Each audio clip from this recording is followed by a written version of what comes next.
ఎన్టీఆర్ గృహ నిర్మాణ పథకం ద్వారా 2014 నుంచి 2019 మధ్య తెలుగుదేశం ప్రభుత్వం అధికారంలో ఉన్నప్పుడు అప్పట్లో ఇంటి స్థలాలకు సంబంధించి అయితే లోన్లు సెలక్షన్ చేసిందండి. తర్వాత కొన్ని బిల్లులు చెల్లించే లోపల ప్రభుత్వం మారడం అయితే జరిగింది.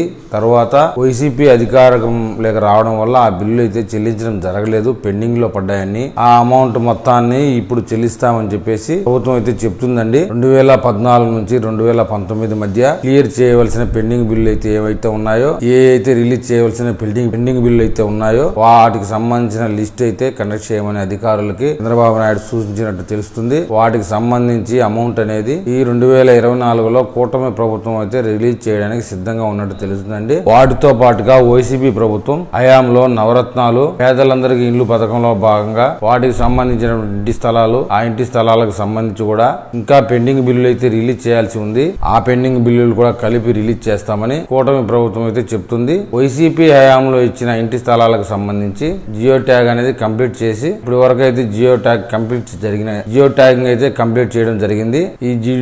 ఈ జియో ట్యాగ్ సంబంధించినటువంటి డేటాను తీసుకుని ఎవరికైతే పెండింగ్ బిల్లులు ఉన్నాయో వాళ్ళందరికీ బకాయిలు చెల్లించడం అనేది జరుగుతుంది. అలాగే నవరత్నాలు, ఇల్లు స్థలాలు పథకాలలో భాగంగా ఉన్నటువంటి పెండింగ్ బిల్లులను కూడా ఆల్రెడీ కన్స్ట్రక్షన్ స్టార్ట్ చేసి మధ్యలో ఉన్నటువంటి బిల్లులు కూడాను అవి ఏవైతే ఉన్నాయో అవన్నిటికీ కూడా సెప్టెంబర్ నెల లోపల బకాయిలు చెల్లిస్తామని చెప్తున్నారు.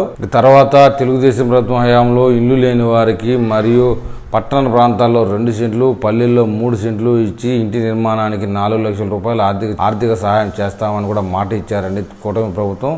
మరి దాని విషయంలో అతి త్వరలో మరొక అప్డేట్ ఇవ్వబోతున్నానట్టు తెలుస్తుంది. ఆ అప్డేట్ రాగానే నేను మళ్ళీ వీడియో చేస్తాను. ఆ వీడియో మీకు చేరాలంటే నా ఛానల్ని సబ్స్క్రైబ్ చేయండి, లైక్ చేయండి. నాకు ఏదైనా మీరు తెలపాలనుకుంటే కామెంట్ రూపంలో తెలపండి.